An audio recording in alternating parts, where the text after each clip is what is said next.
Yes, beta. Now we are going to discuss about the slope of C line which is called consumption function. And consumption function बेटा आप लोगों ने +1 में भी सीखा है कि if we want to study about the slope of any curve that can be studied with the help of marginal and marginal means change. So here we are going to discuss the slope of C function which can be studied with the help of MPC which is known as marginal propensity to consume. Here first of all, what is the meaning of the word propensity to consume? Propensity to consume is actually the ratio in the change in consumption due to change in income. So income में change means it is the ratio of change in consumption due to change in income. तो that is known as marginal propensity to consume. मतलब अगर आपकी income में change आता है, जैसे हमने अभी पढ़ा कि कंजप्शन और इनकम का आपस में पॉजिटिव रिलेशन है, तो इट टेल्स अस कि अगर हमारी इनकम में चेंज आता है तो कंजप्शन में कितना चेंज आता है. Like if you want to calculate MPC, what is the formula? Delta C over delta Y. और अगर आपने एवरेज प्रोपेंसिटी टू कंज्यूम निकालना हो, APC, that is C over Y. कि किसी भी पॉइंट पे जितनी कंजप्शन है उसको इनकम से डिवाइड कर दो तो एवरेज निकल आती है. और अगर मार्जिनल निकालना है तो that is delta C over delta Y, मतलब उसका चेंज. जैसे जो पीछे हम शेड्यूल कर रहे थे तो इनकम चेंज हो रही थी 50-50 से और कंजप्शन चेंज हो रही थी 40-40 से. तो हेयर अगर हमने वहां पे एमपीसी निकालना हो तो that will become 40 divided by 50, तो दैट इज 0.8.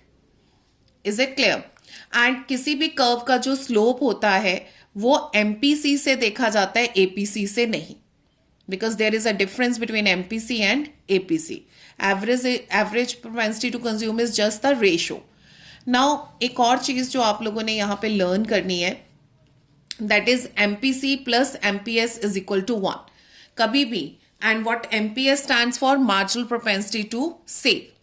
तो अगर मार्जिनल प्रोपेंसिटी, क्योंकि आपको भी पता है कि जो y होता है वो किसके बराबर होता है? c plus S.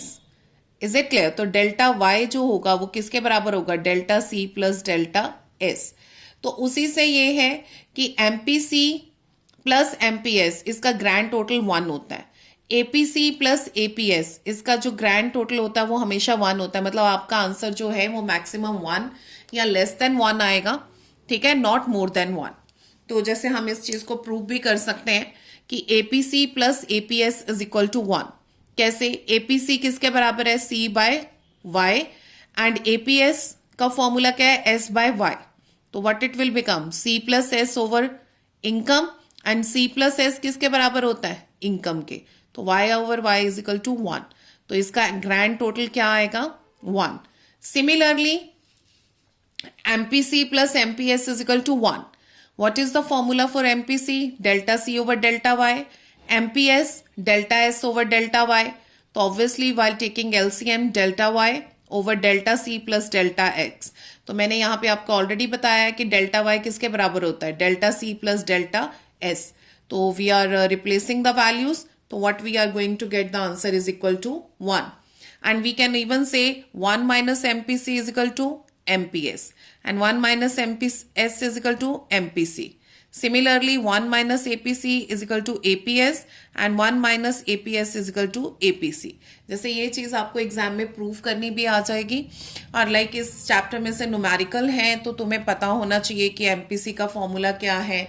अगर एमपीसी गिवन है, एमपीएस निकालना हो तो आप कैसे निकाल सकते हैं कि 1 minus MPC is equal to MPS. या एपीसी पता है या एपीसी कैलकुलेट करना है तो क्या फॉर्मूला है? C over Y etcetera. And now if you look at this graphic presentation, कि मैं तुम्हें ये बता रही थी कि अगर किसी कर्व का स्लोप देखना है तो वो किससे देखना है? मार्जिनल से. And here the slope of C line is told to you by marginal propensity to consume. तो this is your C line. जैसे हमने अभी सीखा है कि 20 से स्टार्ट हुई है, अपवर्ड स्लोपिंग कर्व है, पॉजिटिव रिलेशन है. एंड इफ यू रिमेंबर कि अगर आपने किसी भी कर्व का स्लोप देखना हो तो that is loss over gain. तो लॉस ओवर गेन कह लीजिए या Y X is over X होता है. तो ऑब्वियसली है कि delta C over delta Y है, तो डेल्टा सी हमने इस तरफ लिया है तो वो चेंज कितने का है? 40. डेल्टा वाई इधर लिया है तो 50. तो I told you 40 divided by 50 is equal to 0.8. अब यहां पे जो स्लोप है सी लाइन का, इस स्लोप को कहते हैं लीनियर स्लोप है, linear slope. Y it is called linear slope? Linear का मतलब होता है स्ट्रेट लाइन, स्ट्रेट लाइन. और अगर आप देखें तो जो आपका यहाँ पे जो कर्व है इसका शेप क्या है? स्ट्रेट लाइन है. मींस आपका रेट है जो स्लोप का, अगर आप इस पे स्लाइड लेते हैं तो आपका रेट बिगनिंग टू एंड क्या रहेगा? सेम. वैसे भी जो आप लोगों ने ये शेड्यूल सीखा है तो इसमें क्या है कि if I try to find out delta Y, तो वो क्या आएगा? हर बार 50 50 50. एंड डेल्टा सी अगर मैं निकालने की कोशिश करूं तो 40 40 40. तो इसका मतलब हर बार किसी भी पॉइंट पे अगर मैं एमपीसी कैलकुलेट करूं तो वो क्या बनेगी? 40/50. तो it remains the same. That's why it is called कि जो सी फंक्शन है उसका जो स्लोप होता है वो लीनियर स्लोप होता है, या we can say straight line slope होता है. It remains the same. Is it clear? And please do remember कि the slope can be calculated only with the help of MPC, not with the help of APC. Is it clear? Now after this beta, what we have to discuss is the algebraic presentation of C function, जो कि हमने main यहाँ पे numerical point of view से कह लीजिए या generally कह दीजिए कि जो बात हमने सीखनी है, that is algebraic expression of presentation of C function. तो इसका फॉर्मूला जो होता है सी फंक्शन का, प्लीज डू रिमेंबर कि अब अगर आपको कोई भी न्यूमेरिकल आ जाता है और आपको कहा जाता है कि कैलकुलेट कंजप्शन फंक्शन, तो वो कैसे कैलकुलेट होगा? The formula is C is equal to C bar plus B Y. C bar stand for autonomous consumption. कौन सी कंजप्शन? जो जीरो के आगे दी होगी. That is the consumption for survival, और we can say minimum consumption. And in this formula B stand for marginal propensity to consume and Y stand for income. तो हम सपोज करते हैं कि सी की वैल्यू निकालनी है, तो जो हमने शेड्यूल यूज किया था उसमें कांस्टेंट कंजप्शन जीरो के आगे 20 थी. एमपीसी जो अभी हम न्यूमेरिकल कर रहे थे, जो शेड्यूल यूज कर रहे थे उसके अकॉर्डिंग एमपीसी की वैल्यू कितनी आई थी? 0.8.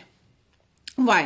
तो मैं फर्स्ट में निकालती हूँ जब इनकम 50 है, तो 20 प्लस 0.8 50. 50 का 80% हो गया, दैट इज 40.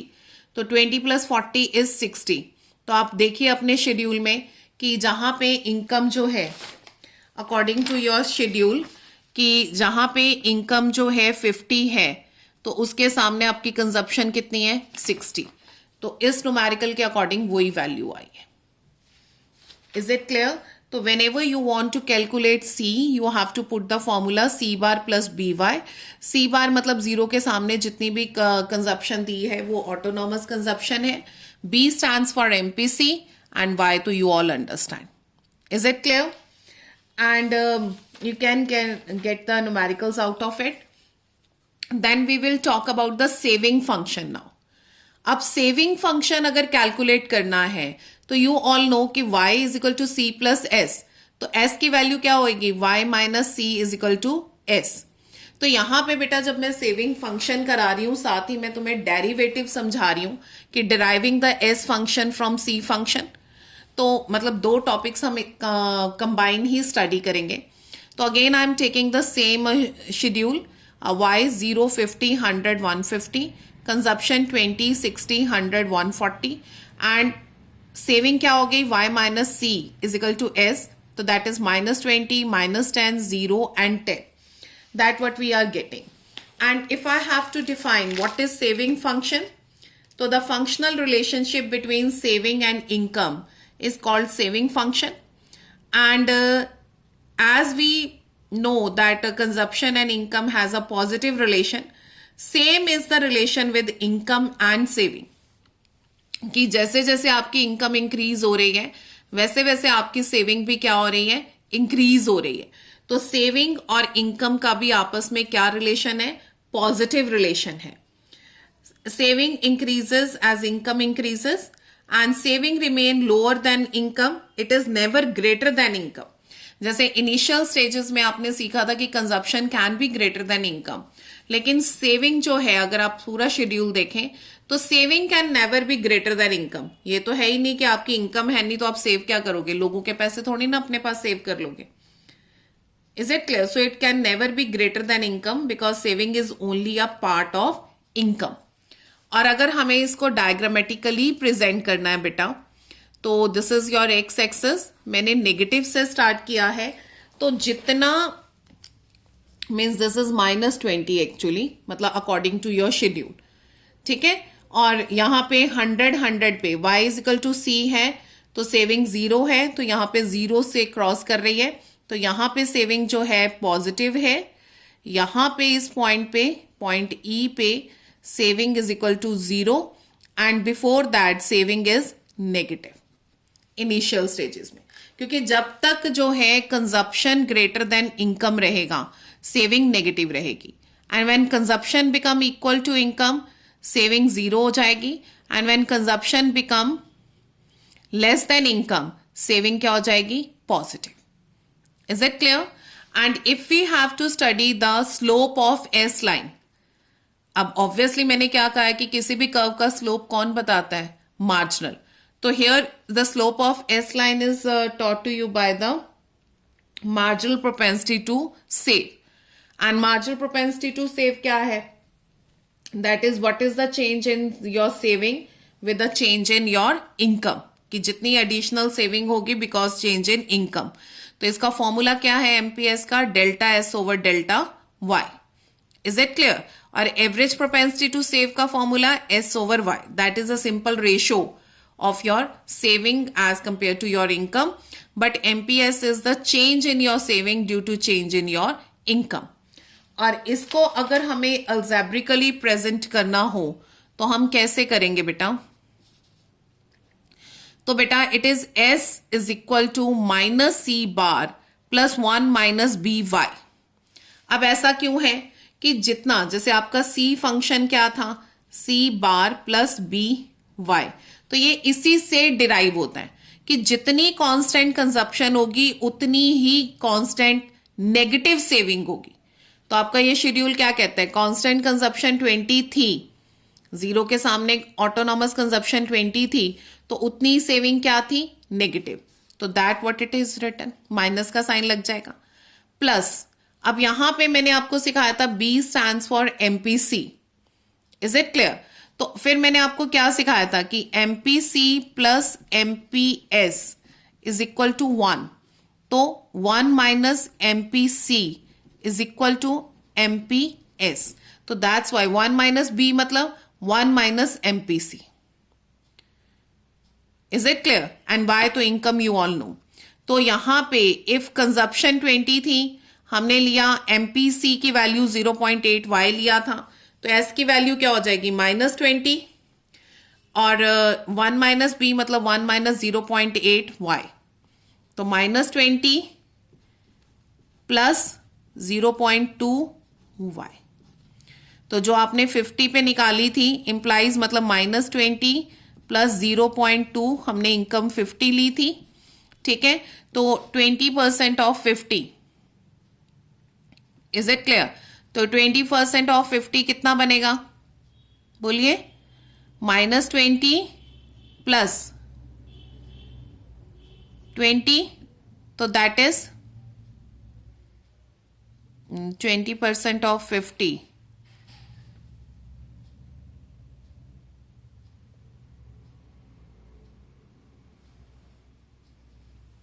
हाँ जी बेटा, 20% ऑफ 50 इज 10, तो यहां पे क्या आएगा, -10। तो आप देखिए जब इनकम 50 है तो उसके बाद सामने सेविंग कितनी है, -10। Is it clear? सो अगर आपको सेविंग निकालने के लिए कहा जाए या तो 1 माइनस सी होगा, either it can be 1 minus C और it can be done like this. Is it clear?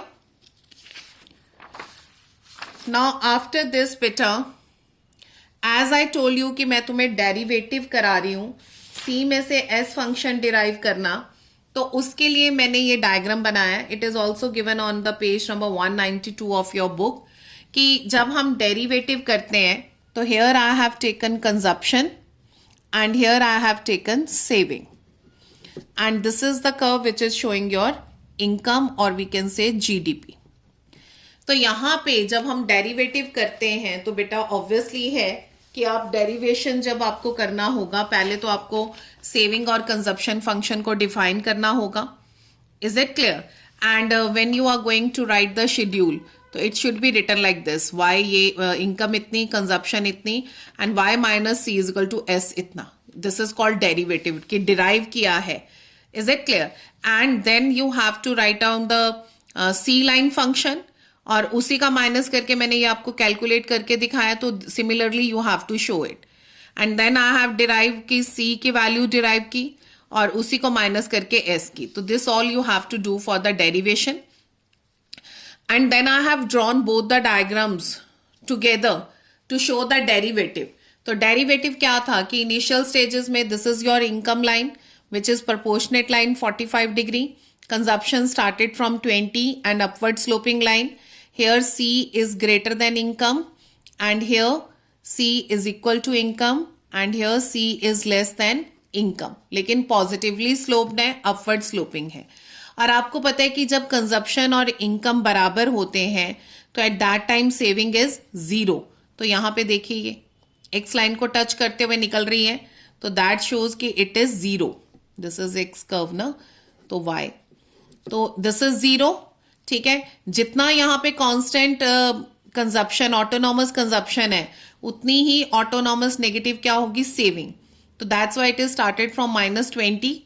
ठीक है, उतनी देर जब तक सी ग्रेटर देन इनकम है सेविंग क्या रहेगी, negative. And when C become equal to income saving क्या हो जाएगी, zero. And when C become income become greater than consumption यहाँ पे सेविंग क्या हो जाएगी, positive. And this point is known as break even point, चाहे S is equal to zero हो या C is equal to Y हो.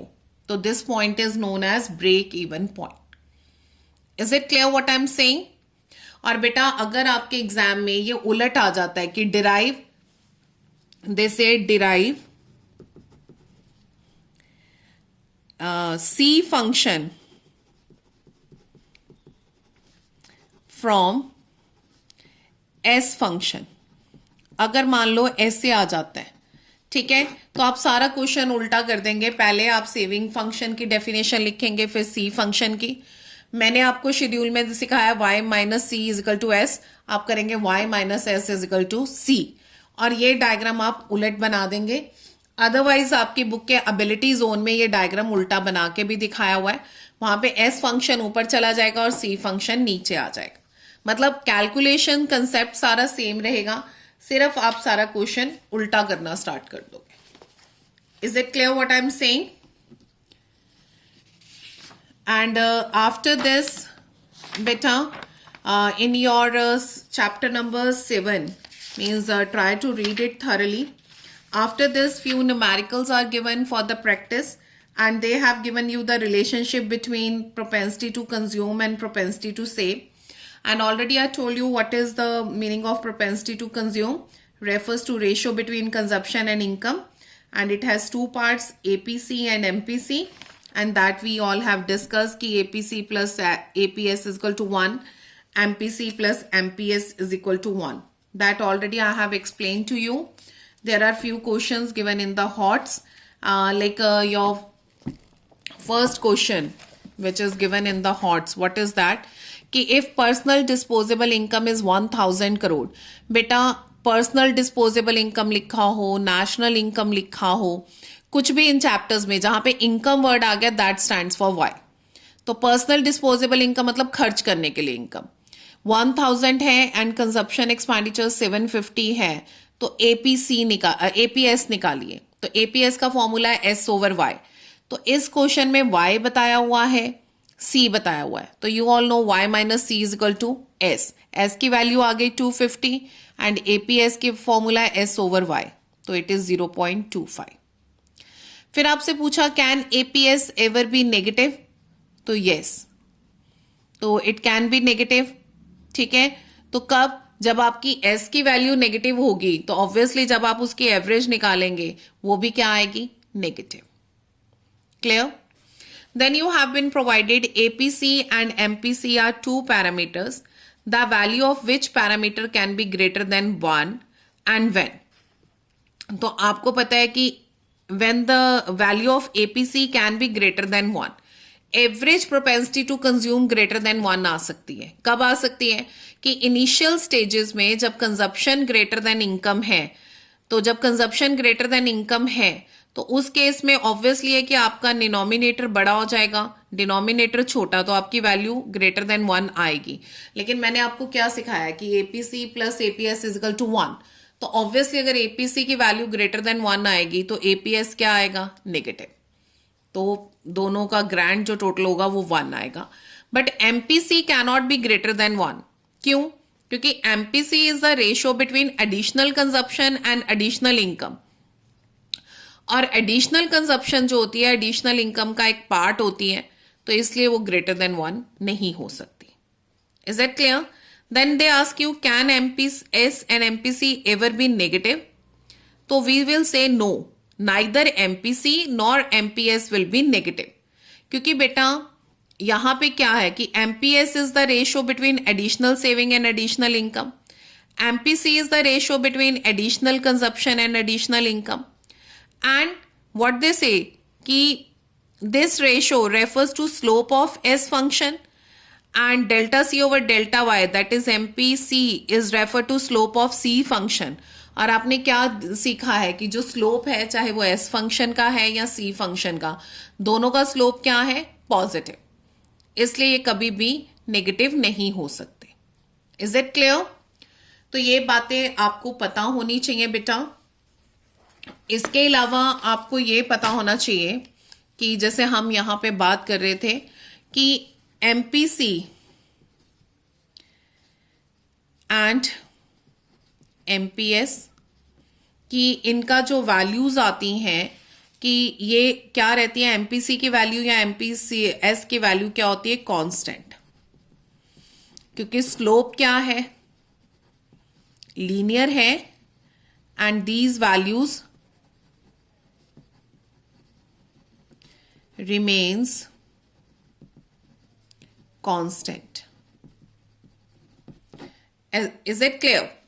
And then अगर अभी हम बात कर रहे थे कि कौन सी वैल्यू पॉजिटिव हो सकती है, कौन सी ग्रेटर देन 1 हो सकती है, कौन सी लेस देन 1 हो सकती है, तो बेटा in this case what you have to say, I will write over here कि APC can be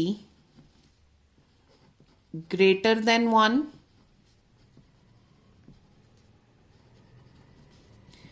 APC greater than 1, APC equal to 1 and APC less than 1. तीनों हो सकते हैं. अब ये जो मैं बात तुम्हें कह रही हूं कि APC जो है ग्रेटर देन 1 लेस मीन्स हो सकते हैं. फॉर दिस बेटा वेट अ मिनट, कि अगर हम यहाँ पे इस शेड्यूल के अकॉर्डिंग कैलकुलेट करें तो यू कैन यू नो कि APC is equal to C by Y. तो इन सारे पॉइंट्स पे निकाल के देख लीजिए. इनिशियल स्टेजेस में एपीसी की वैल्यू ग्रेटर देन 1 आएगी, जहां पे y is equal to C हो गया, एपीसी की वैल्यू इक्वल टू 1 आएगी. And here income is greater than consumption, तो एपीसी की वैल्यू लेस देन 1 आएगी. Is it clear? अगर हम एपीएस की बात करें तो इस क्वेश्चन के according APS negative, 0 and positive, ये 3 सिचुएशन हो सकती है एपीएस की. Is it clear? और अगर हम एमपीसी के लिए जाएं तो MPC can never be greater than 1, it can equal to be 1 and less than 1. Is it clear? So बेटा with this we finish up with your chapter number 7. But For better understanding, no doubt you have to read the chapter thoroughly, and along with that you have to practice the back questions, especially the numerical portion which is given, ki how to calculate C or how to calculate S, for better understanding, because these calculation are going to be continued in your next chapter also. So you have to go through, complete the schedule or whatsoever the numericals are given at the back of your chapter. Do it up. If you are having any problem, you can ask me, because until and unless you understand this chapter, you are not able to continue with the next chapter. Is it clear, beta? Thank you, beta. Take care. Stay blessed.